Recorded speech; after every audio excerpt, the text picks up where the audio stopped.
Ahora. Grabando, perfecto, Sí, grabando. eso, grabando. Un gusto de saludarles a todas, ¿cierto? Y esperamos que se sigan conectando las alumnas y el pastor Milton también, aunque está ahí la pastora Marcela, así que de todas maneras va a tener la materia ahí el pastor. Miren, voy a compartir la pantalla. Ustedes saben que la semana pasada comenzamos Se nuestra escucha bajito, clase. se escucha bajito, profe. ¿Me escucho bajito yo? ¿En serio? Yo lo escucho bajito a usted. ¿O será que yo tengo bajo volumen acá? Puede ser. Eh, A ver, a ver, veamos bien eso primero. ahora sí.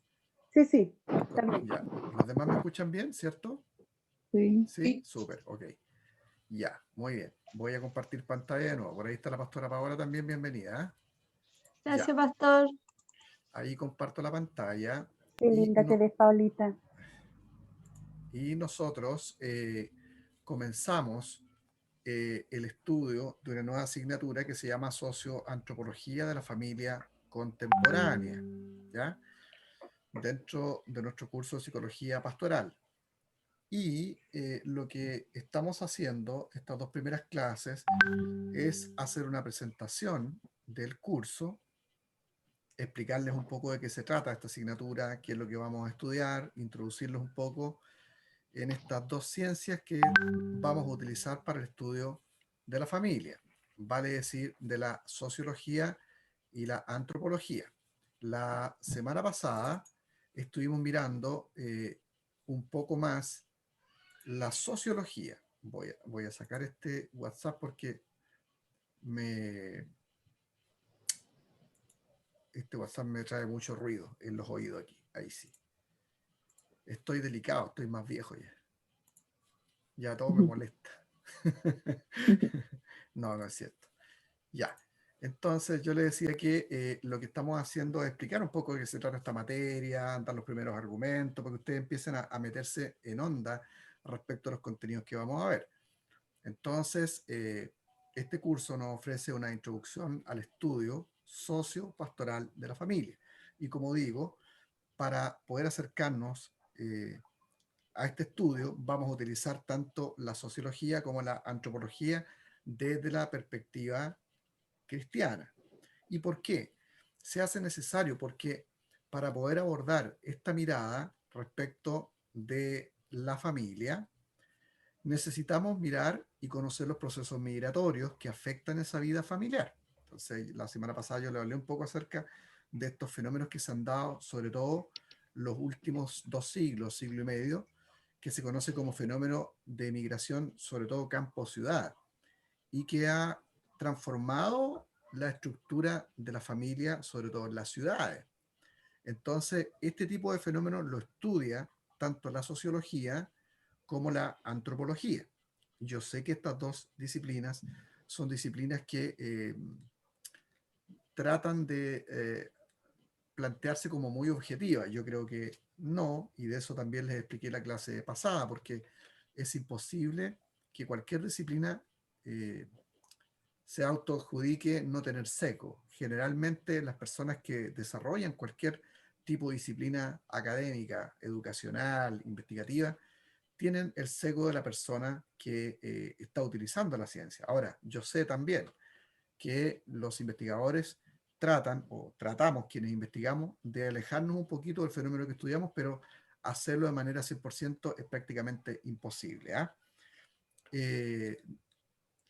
Dicho esto, lo que vamos a intentar nosotros utilizar estas dos ciencias, que son ciencias humanas, son ciencias sociales y muchas veces ciencias auxiliares de la historia, es utilizarlas, utilizar sus métodos, pero desde la perspectiva pastoral o desde el uso pastoral para acercarnos a entender un poco más la familia, ¿ya?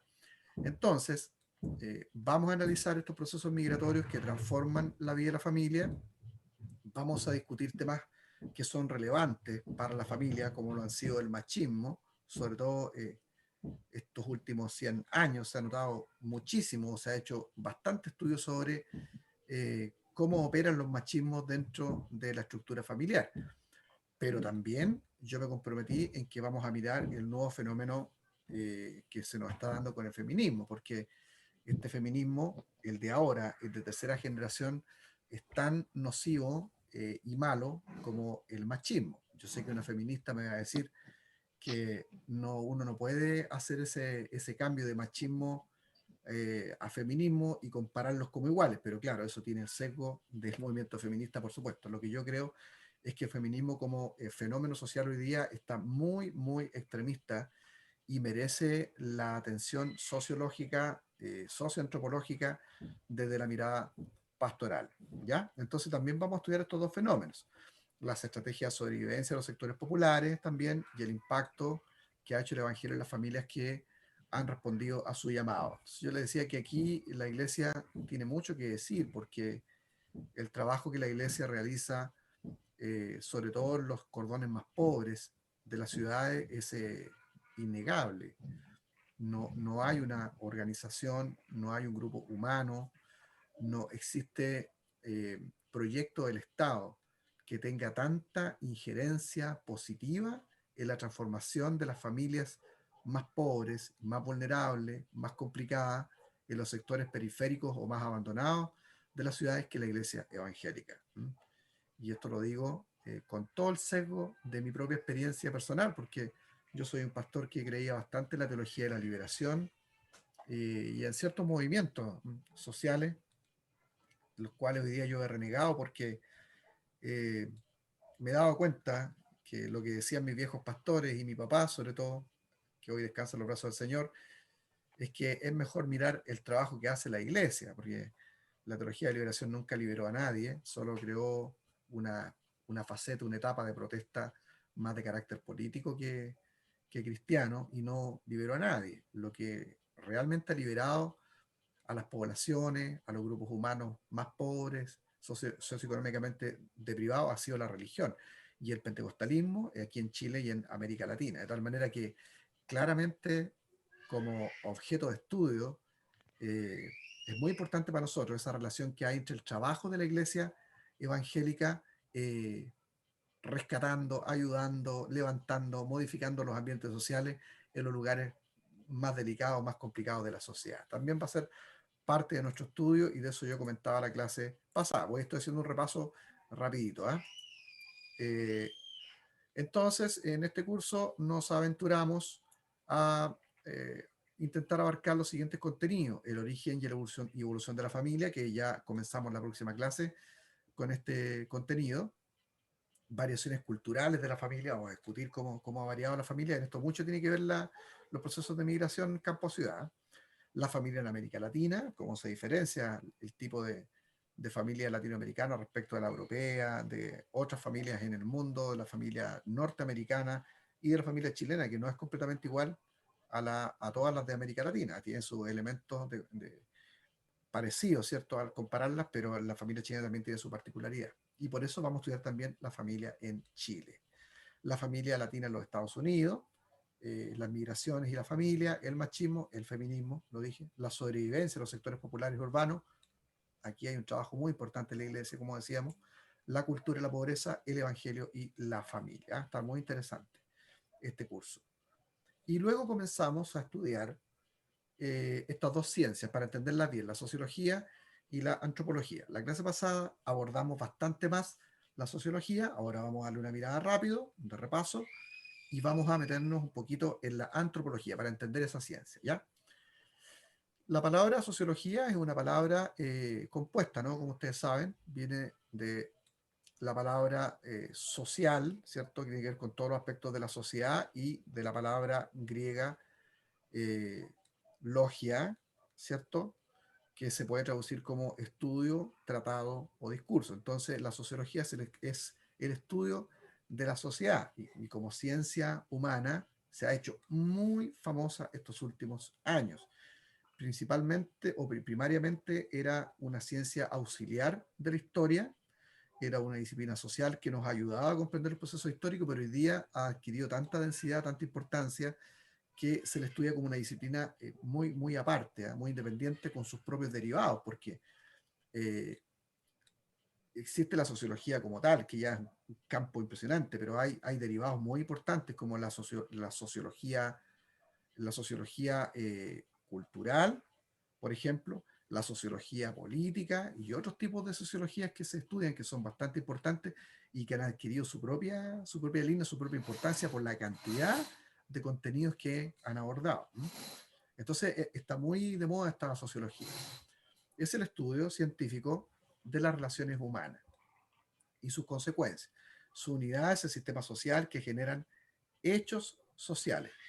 Ahí, por ejemplo, hay una diferencia con la antropología, ¿no? Porque ambos estudian a los seres humanos, la conducta de los seres humanos, pero la sociología tiende a centrarse en el sistema social que generan hechos sociales, o sea, la trama de relaciones humanas con la que nosotros construimos la sociedad, o sea, las relaciones humanas, un poco la sociología, la estructura organizacional, ¿cierto? En tanto, vamos a ver luego que la antropología se dedica al estudio integral del ser humano, en tanto biología, física y la cultura, que es una cuestión importante de estudio que aborda la antropología, ¿ya? Entonces, por ahí va un poquito la diferencia. Eh, pero ya nos vamos a meter con la antropología para diferenciar las otras ciencias también.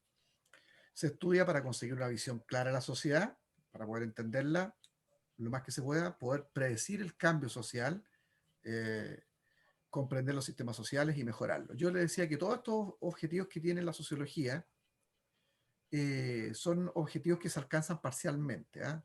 Y una de las razones es porque la sociología es una ciencia social, no una ciencia al estilo de las matemáticas, al estilo de la biología, que tiene resultados que se pueden comprobar en un laboratorio y que siempre son iguales. La sociología es una ciencia porque utiliza método, utiliza la observación, genera hipótesis, teorías, pero no genera leyes, como el caso de las matemáticas, como el caso de la física, como el caso de la biología, de elementos que se pueden volver a repetir tal cual. Un estudio sociológico puede darnos un resultado y luego nosotros lo volvemos a repetir y puede darnos otro resultado, porque el elemento con el que trabaja es muy complicado, muy variable, como es el caso de nosotros los seres humanos y nuestras relaciones humanas, que tienen un montón de influencias externas, ¿cierto? Y condicionantes, variables. Entonces, sí, se consigue una visión clara de la sociedad, más o menos, ¿sí? Por lo menos nos acercamos a entenderla. ¿Se puede predecir el cambio social? Más o menos. Ahí usted tiene el mismo tema de las encuestas a veces aciertan y a veces no. Comprender los sistemas sociales y mejorarlos, relativamente, ¿eh? Pero no tenemos otra cosa, porque el ser humano es muy complicado. Entonces, de todas maneras, ahí está la sociología. Pero hay que tenerle cierto cuidado también, ¿eh? Ya. La sociología y la ciencia. Yo le decía, pues una ciencia social basada en el método científico, pero existe polémica entre el método de la física y la sociología. Se acepta que toda ciencia es consensual y guiada por la evidencia. En este caso, eh, esa evidencia que nos presenta la sociología es relativa y puede cambiar porque los objetos de estudios, como he dicho, somos nosotros los seres humanos, somos complicados.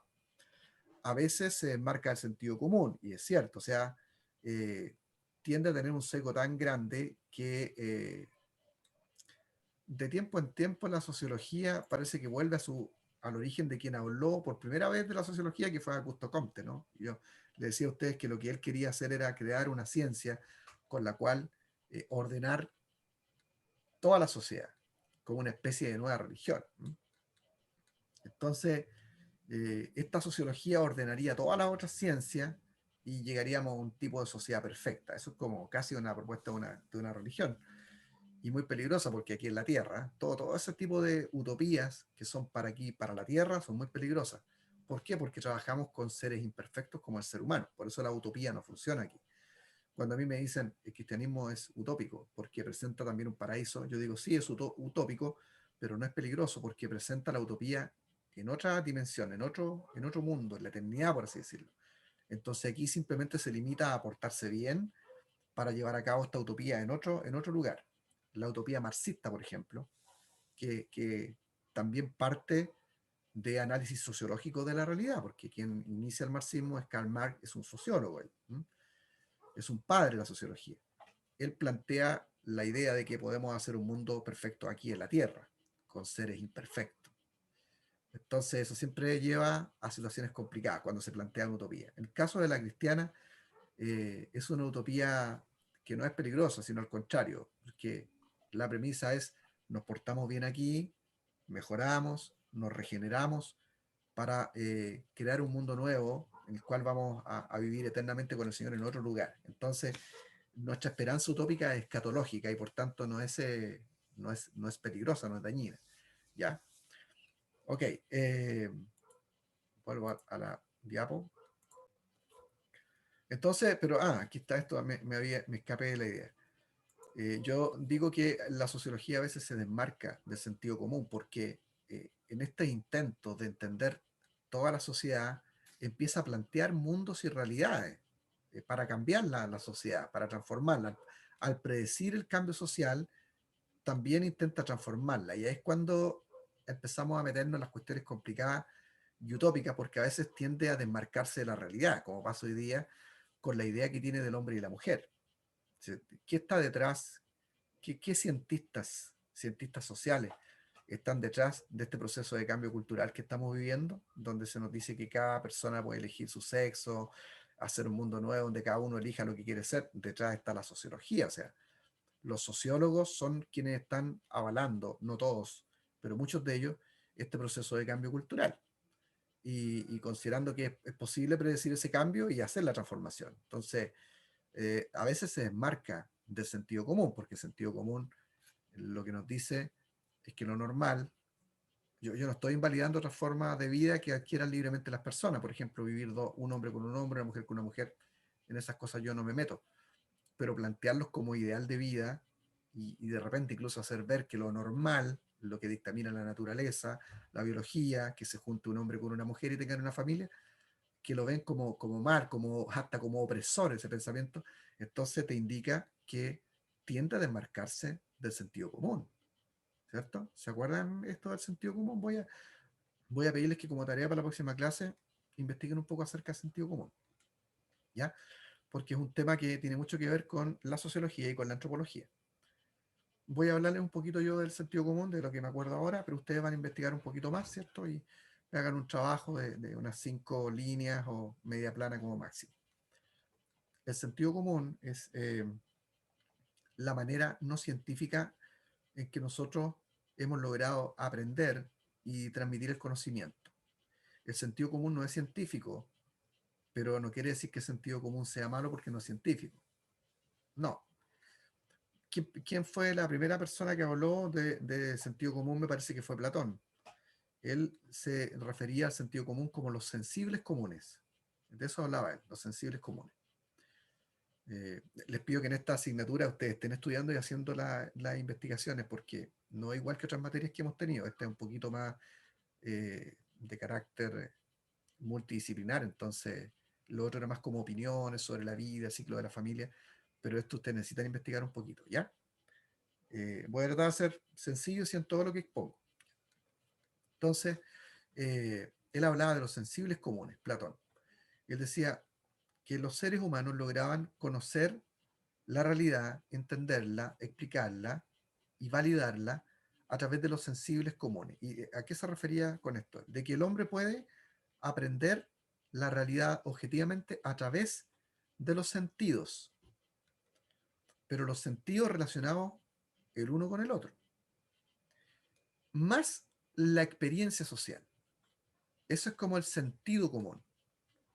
Es la mezcla del análisis que se hace de la realidad con los sentidos relacionados, más la experiencia social, la socialización de ese conocimiento y el traspaso de ese conocimiento adquirido generación tras generación. No es científico, pero resulta, es práctico y es como el cúmulo de lo que nosotros nos damos cuenta de que resulta. Es bueno porque resulta, nos sirve, es útil. ¿Ah? John Stuart Mill diría es utilitario. Hay una lógica utilitarista detrás. ¿Ah? John Stuart Mill es el padre del utilitarismo. ¿Mm? Funciona, es práctico. O uno podría usar pragmatismo al referirse también al sentido común. Puedo ser pragmático y uso sentido común y no me va a ir mal en la vida. Entonces, un pequeño ejemplo podría ser que yo siempre utilizo es que si una persona,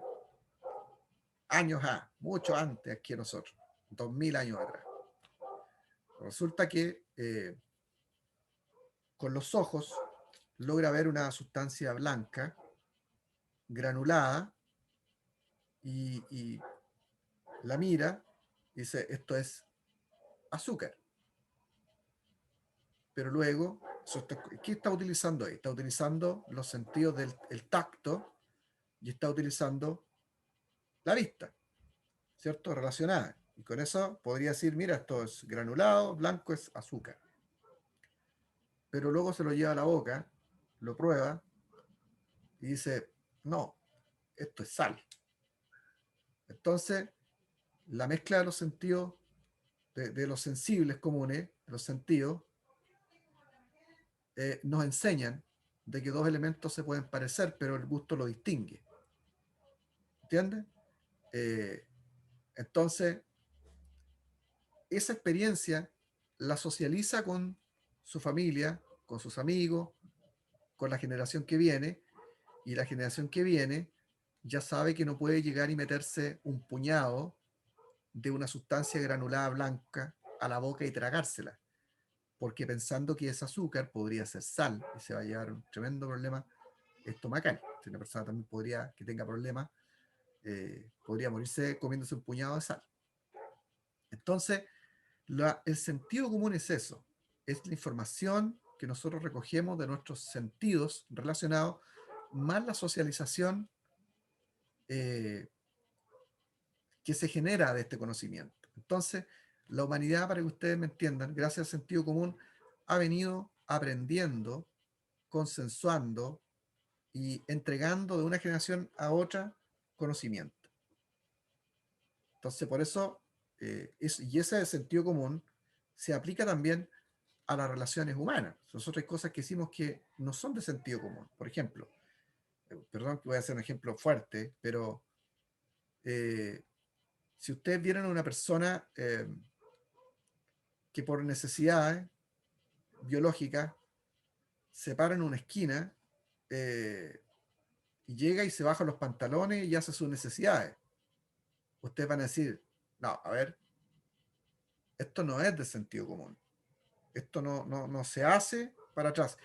Y no es porque simplemente a alguien se le ocurrió, sino porque hay elementos negativos en esa experiencia asociados, que hacen que la sociedad diga, no, ¿sabe qué? Hay razones para no hacer esto en público y en la calle. Va a tener una alta censura, es sucio, es antihigiénico, no es moral, va a asociar un montón de elementos que se han socializado a través del tiempo para adelante.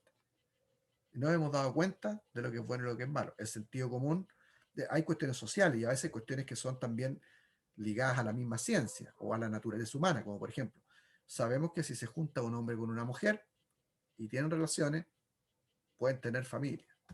Si se juntan dos varones, no ocurre eso. Pueden tener algún tipo de satisfacción si les agrada, si les llama la atención, pero progenie no pueden tener. Y el sentido común también enseña que hacerlo probablemente también está relacionado a adquirir un montón de enfermedades. ¿Por qué? Porque los órganos que están utilizando el cuerpo humano para tener ese tipo de relación sexual no están hechos para tener esa relación sexual. No es la función de esos órganos. La función de esos órganos es otro. ¿Quién nos dice esto? Hoy día lo dice la ciencia. Pero cuando no existía la ciencia, nosotros nos valimos de eso con el sentido común. Entonces, en temas, por ejemplo, de género, hoy día, hemos utilizado el sentido común y mayormente nos ha ido bien en eso. O sea, lo que estoy diciendo yo es que a veces la sociología, en su intento de transformación de la sociedad, incluso hasta se desmarca el sentido común, porque empieza a validar cuestiones que el mismo sentido común dicen, tal vez no. O sea, el mismo caso del género, yo diría, o sea, está súper bien que haya leyes que protejan a las personas que quieren tener otro tipo de vida sexual, Nadie puede meterse con eso. Hay libertades asociadas a eso. Fantástico. Estoy de acuerdo yo. Pero luego que tú lo conviertas en una política pública, que lo metas a los colegios y que pases por encima de la patria potestad de los padres para poder decidir eso que es de sentido común en la propia casa, donde está la responsabilidad de criar a los niños, eso no es de sentido común.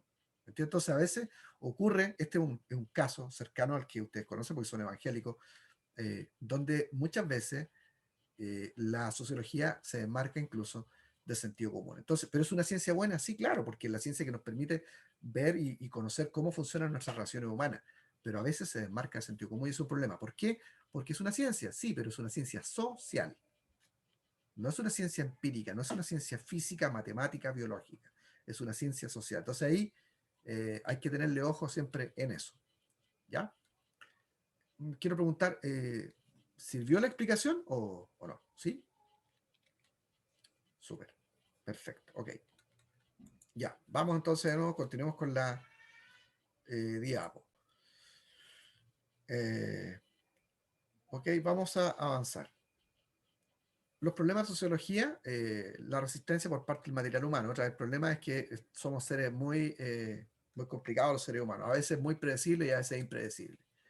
La contaminación de los datos por la presencia del que observa, de los que son observados, el cambio de comportamiento, y muchas veces hay este aspecto que se denomina deseabilidad social, o sea, a veces el que investiga desea ciertos resultados y eso provoca sesgo. Entonces, eh, hay parcialidad y esa es la dificultad del investigador para evitar esos sesgos naturales del que investiga, o partidismo, compromisos previos, subjetividad, etcétera.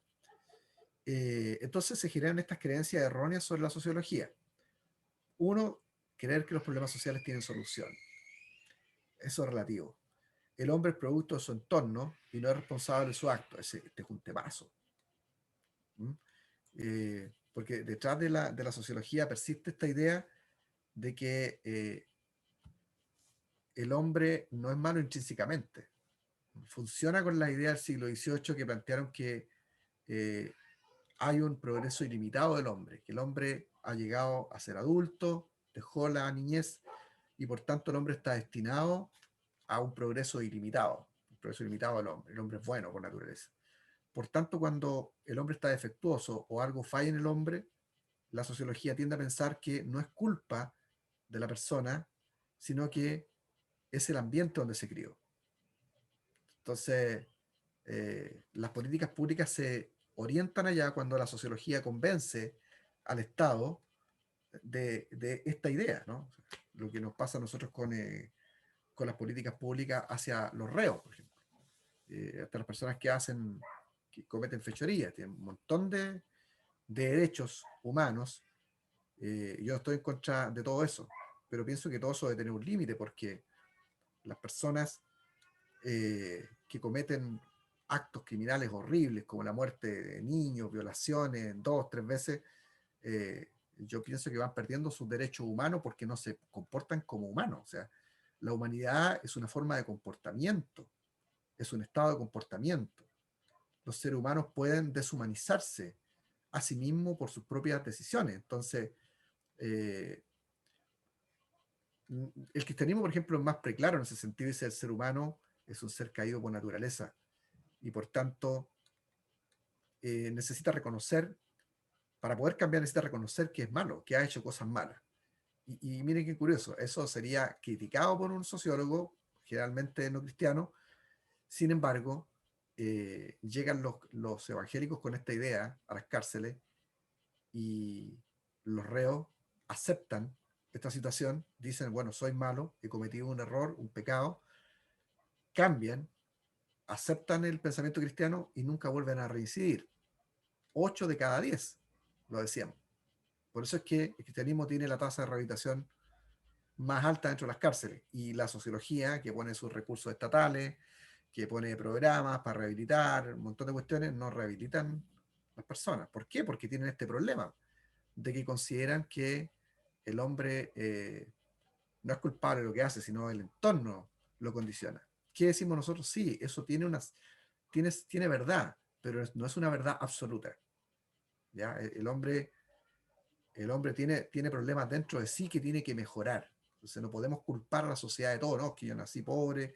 El otro día había una discusión ahí, no sé si ustedes se dieron cuenta, no sé si ustedes se dieron cuenta que mostraron que estaban liberando gente, o querían liberar gente de la primera línea, que hicieron los destrozos en el famoso estallido social. Y encontraron un muchacho que tenía más de 100 causas.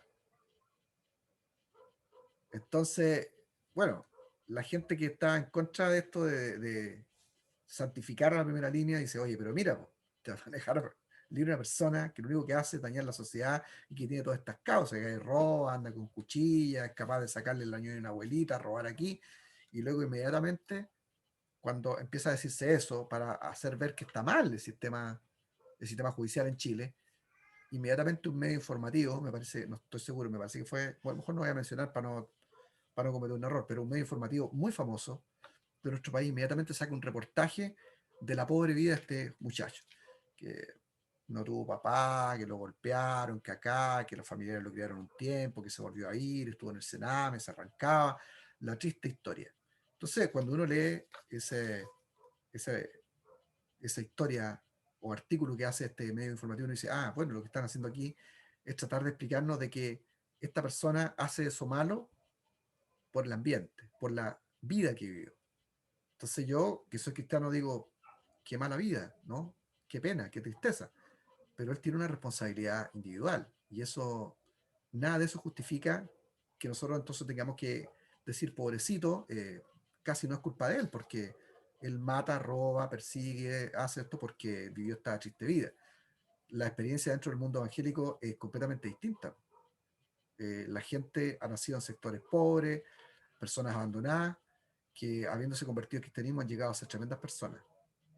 Y su ambiente no les ha condicionado para ser una buena persona, para tomar las decisiones correctas y cambiar. Entonces uno ve que incluso los medios informativos tienen este sesgo de la sociología. ¿Ya? Ok.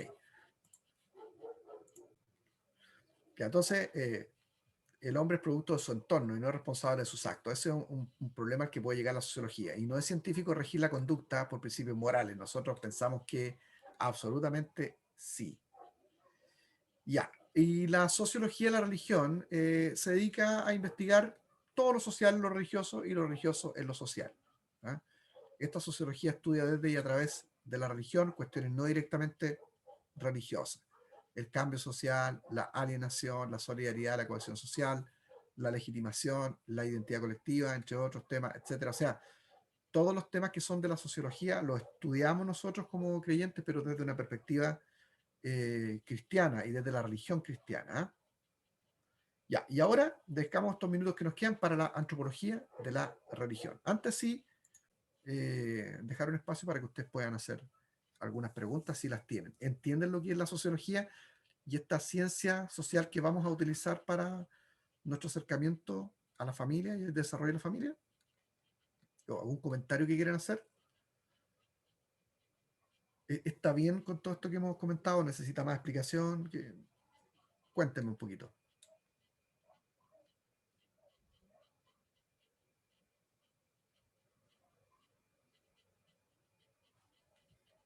Tienen que levantar su audio para poder opinar. ¿Lorena? Sí. Pastor, ¿ese PPT lo va a enviar, el de introducción? Yo siempre me comprometo a enviarlo, pero soy tan cabeza dura y me meto salgo de uno y me meto a otro lado y así, entonces que me olvido. Entonces sería interesante que alguien de ustedes me lo recuerde al terminar la clase y Ya. yo lo envío. Y si me olvidé, igual, mañana insístanme, yo lo mando, ni un problema. Como son Lorena, muchos, como secretaria, recuérdelo usted. como son varios conceptos, es importante darle una leída con más calma Sí, después. súper. Fantástico. Ok, ¿hay algún otro aporte o opinión que me quieran decir? Profe, un pequeño aporte con respecto a ese análisis de que la conducta del hombre tiene mucho que ver con el entorno.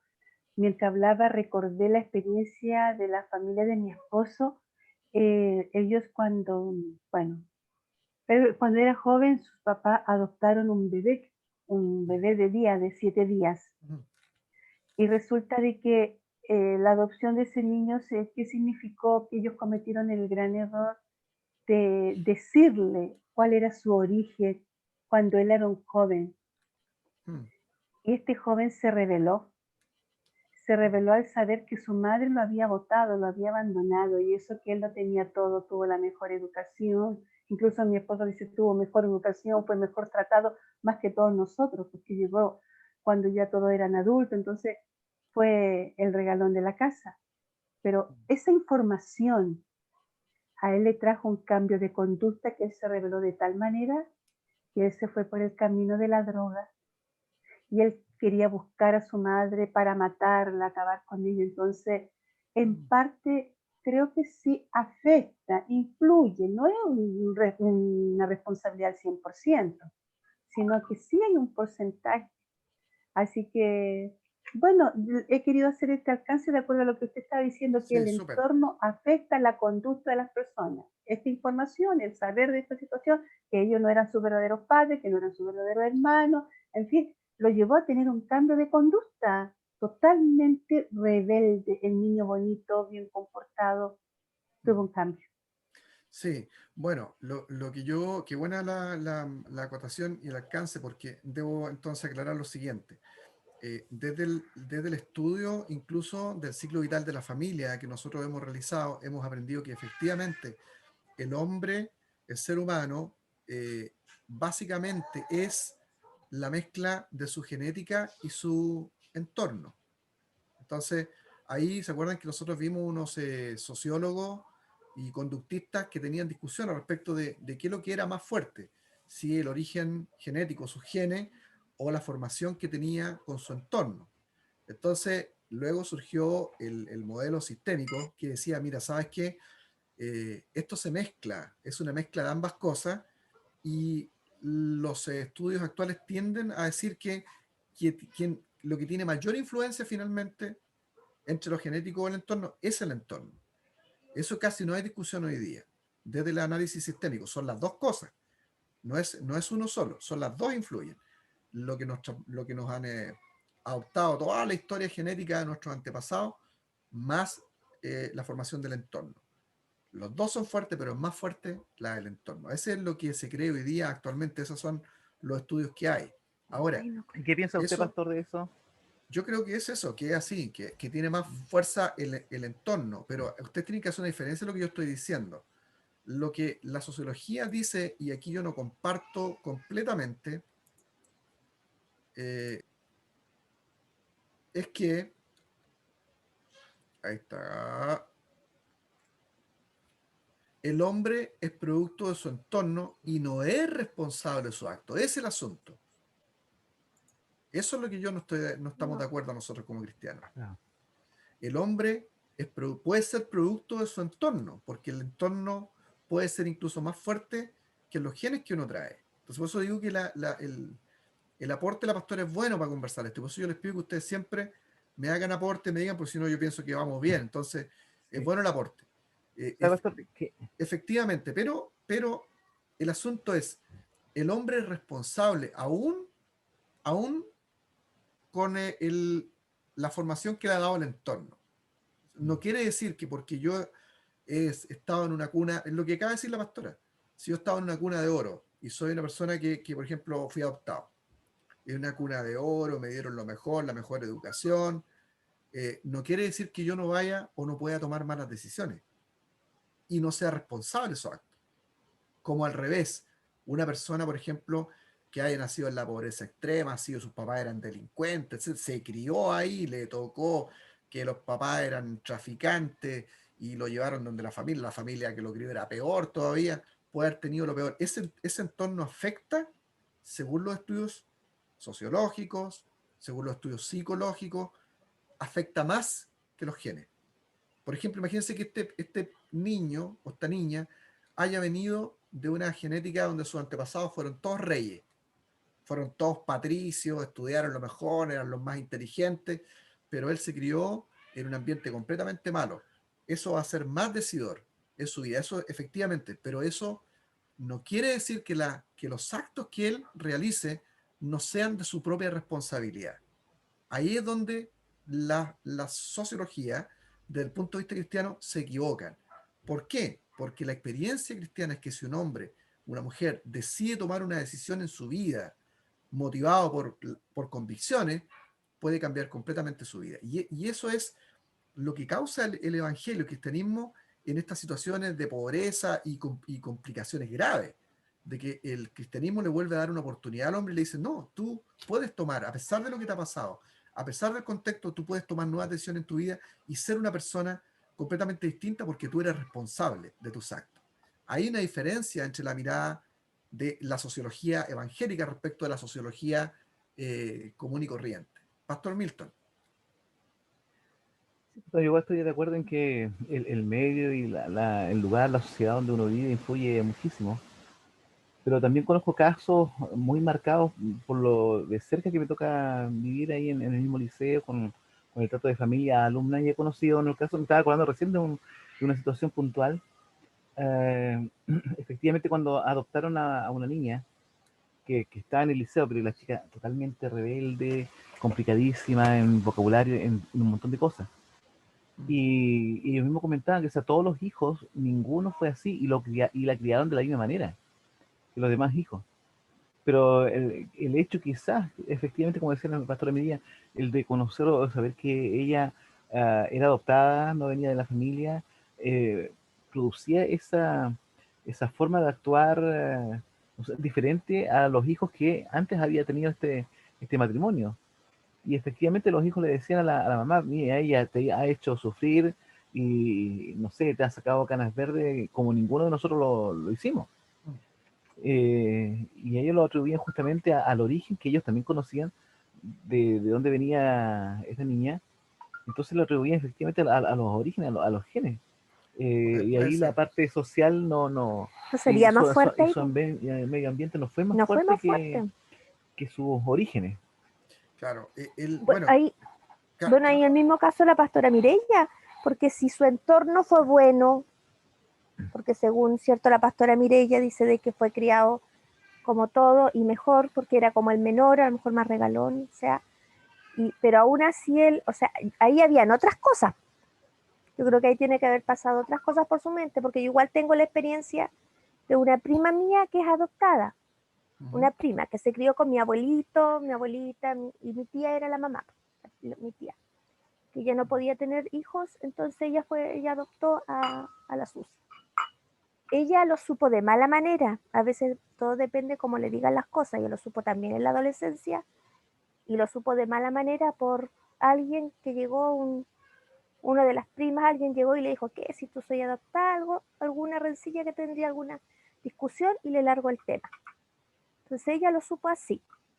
Pero aún así, como ella, yo creo que como el ambiente aquí, yo creo que influyó más el ambiente, porque como mi abuelito eran cristianos, mi tía, todos nosotros igual, los demás, o sea, siempre fue tratada como nuestra prima querida, y ella lo tomó después, yo creo que aparte del golpe, que un golpe, todo un adolescente, un niño va a tener un golpe, depende cómo le digan eso, lo tomó para bien después, y agradecía, y ella vive con su mamá, pues la cuida. Su mamá es adoptiva. claro, lo que pasa Súper es que, bien, por hubo problema ejemplo, familiar. ahí, por ejemplo, uno tampoco sabe, porque cada caso, lo que uno dice por regla general, Claro. los psicólogos, los estudiosos de todos estos fenómenos dicen, mira, tomando todos los casos y todos los estudios que hay, el ambiente es más fuerte que la genética. Ahora, cuando hablamos sobre la genética, lo que estamos hablando de la diferencia entre el temperamento y el carácter. Acuérdense que nosotros estudiamos eso. Una cosa es el temperamento. El temperamento es lo que se transmite por los genes.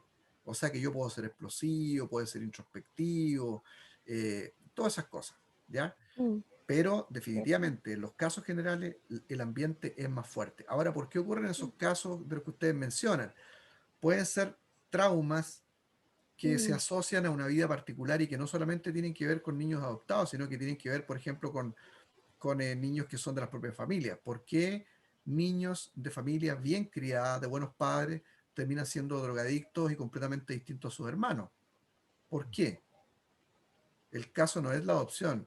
El caso No. puede ser un trauma, una Claro. violación, un manoseo, un bullying muy intenso, eh, alguna situación no resuelta.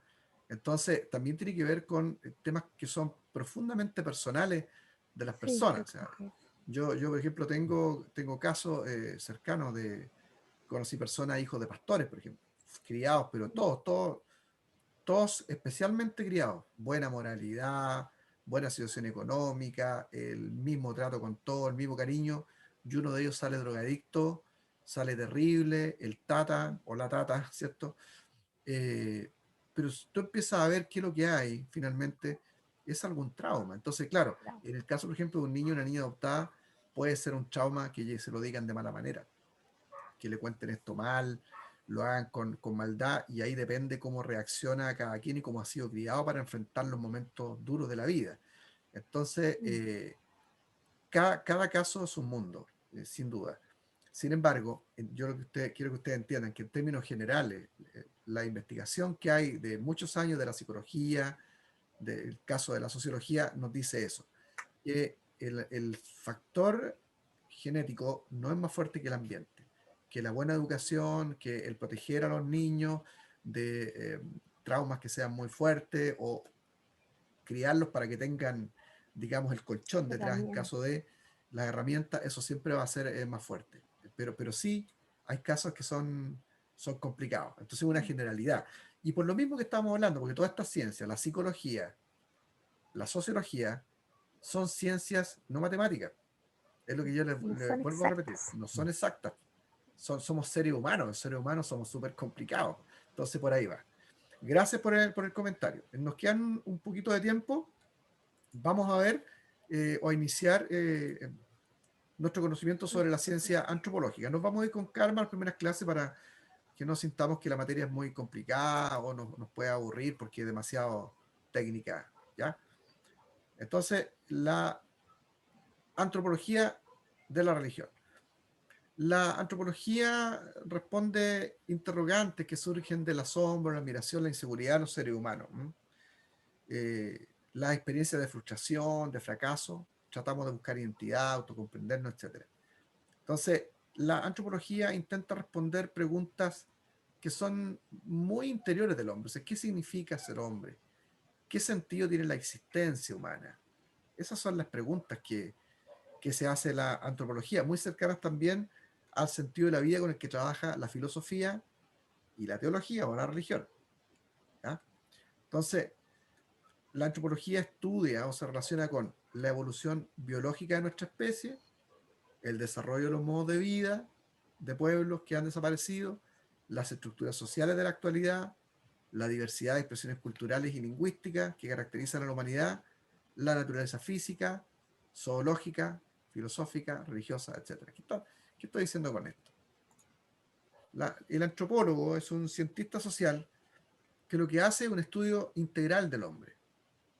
Estudia todo el ser humano.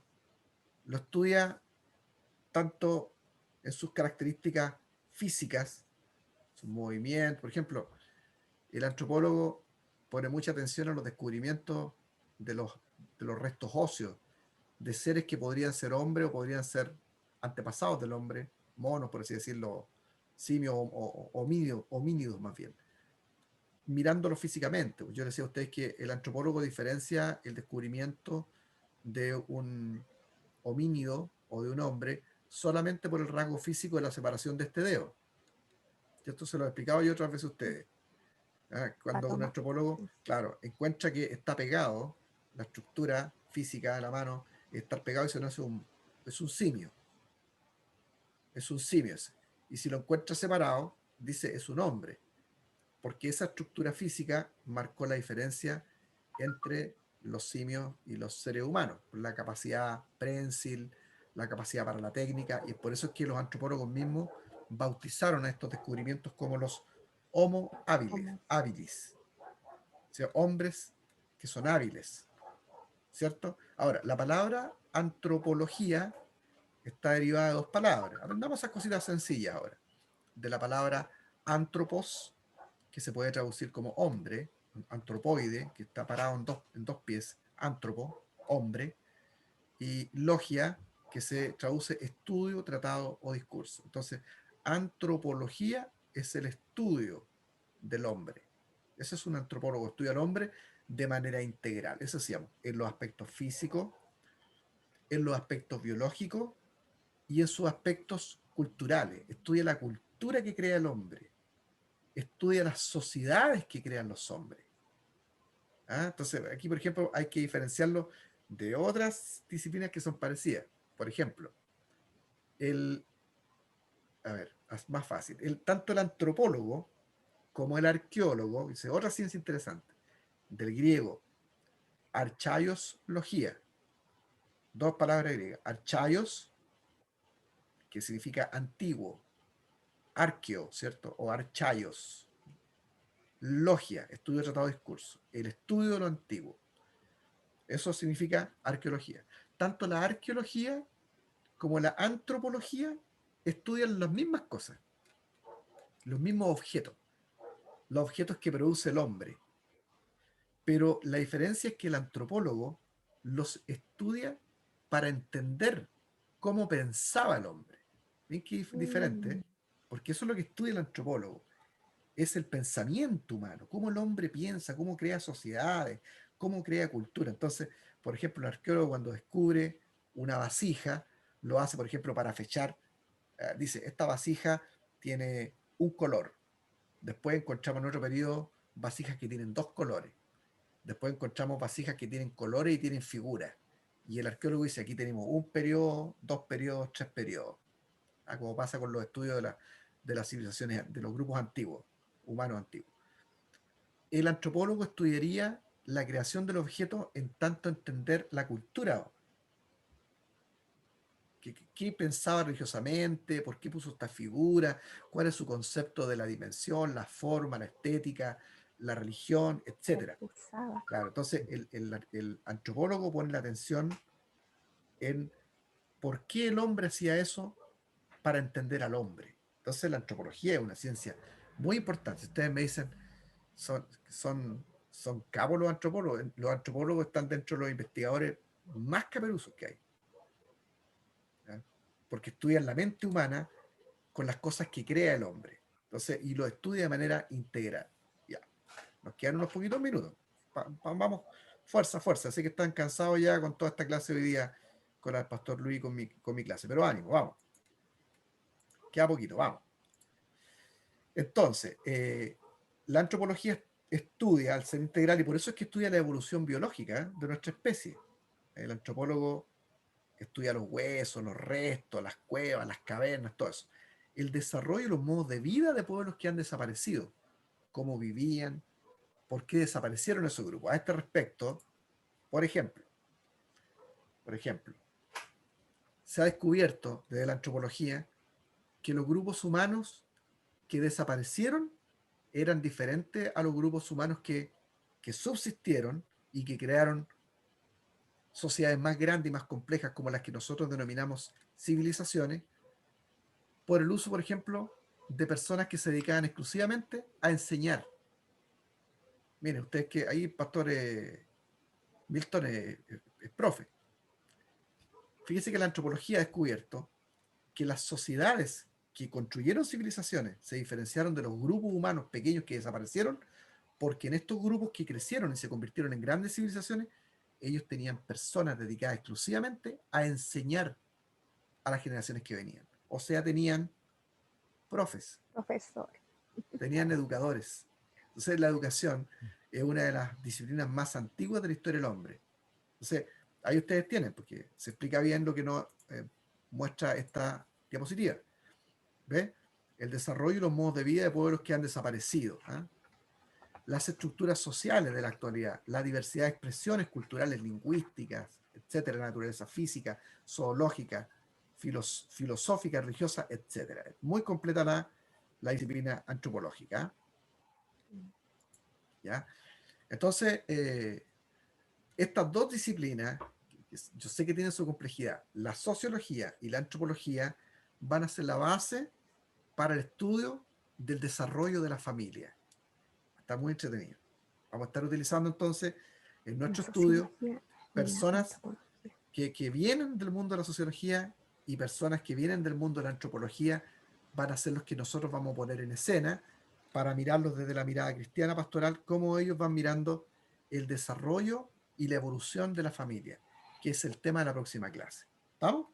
Entonces, hasta aquí, bien, conocemos los contenidos del curso, nos hemos acercado a la disciplina sociológica, a la disciplina antropológica. La próxima clase empezamos ahora con la evolución de la familia, la familia en la historia y cómo ha ido evolucionando el concepto de la familia estudiada por estas dos disciplinas desde la perspectiva pastoral. Si ustedes han entendido eso, yo soy feliz. ¿Estamos? Eso nos va a permitir acercarnos ya de una manera bastante inteligente y racional a las clases que vienen a continuación. ¿Comentarios? ¿Qué les parece?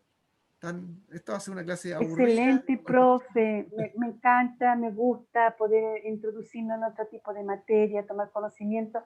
Así que por favor no se demore en mandar este material para escucharlo con más calma y estar más preparada para la otra clase. Amén. No lo mande el mismo día martes ni el miércoles, no se lo voy a perdonar. Ya, muy bien, muy bien.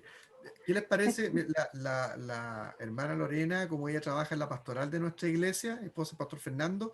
Ella siempre nos está ayudando con todo lo que tiene que ver con temas de secretaría y es muy rápida. Entonces, ¿qué les parece si le pedimos a ella que me vaya recordando, me vaya ayudando? Ahora ya está en el grupo WhatsApp, entonces ella me está molestando ahí todo el día, pero molestando en el buen sentido, ¿ya? Apoyo. Lorena. ¿Sí? Ya. Muy bien, Lorena, recuérdale ahí, mande, profesor, no ha mandado, ya pasó un día, pasaron 2 días. Eso. Te autorizamos. Ok, listo. Ya, pues que el Señor les bendiga. Que el Señor les bendiga. Ahí también Dios le bendiga, profe. si puede colocar Bendy. eso, un resumen de las tareas. Un resumen de las tareas. Pastor Sergio, bendiciones. ¿Cuáles son las que tenemos? Acuérdense, a ver, las tareas de ahora. Era una, pues era. Yo leí veía nomás. Teoría, sistema, simbiosis. Sentido común. Eso era. Sentido común. Feminismo. El sentido común. Biografía. Era el sentido Teoría común. de la célula eucariota y la Eso célula de procariota. la semana pasada. Así La que polímata. Eso, no se atrasen, ¿ya? Entonces ahora No, yo si ya se la voy a mandar, la tengo lista. Ya, La tengo lista, se la voy a mandar esta noche. Una más nomás agregué hoy día, así que ojo con eso. Ya. Sentido común. Eso. Sentido común, pastor, por favor. Tenga sentido común. Y si mi sentido común me dice que le mande todas juntas, usted tiene que aceptar que le mande todas juntas mis tareas. Ay, no, porque ella es la aplicada, pues ella. Mi sentido común me dice que ahora tengo no soy aplicada, soy dedicada. Oiga, mi sentido común me dice que tengo que buscar una Coca-Cola con hielo ahora. Una consulta, el desarrollo de las tareas mencionó que era media plana como máximo. Como máximo. Ya. Porque le gusta al pastor, porque así alcanza a leerla. Exactamente. No puede ser grande. Claro, porque así puedo leerla yo, porque si veo mucho, miren, Lo siento. Muchos profes lo dejan pasar nomás, pues yo quiero que ver por lo menos lo que ustedes escriben, pues entonces no me dan más que para una media página con todo lo que hago. Entonces, también ahí ejercitamos la capacidad de síntesis, ¿ya? Y el sentido común. Y el sentido común. Ya, mi sentido común me dice que voy a ir a tomar Coca-Cola con hielo para ir a mi programa de oración. Dios les bendiga. Bendiciones, gracias. Chao a todos. Chao, pastor, bendiciones. Bendiciones. Chao, chao. Chao. Chao.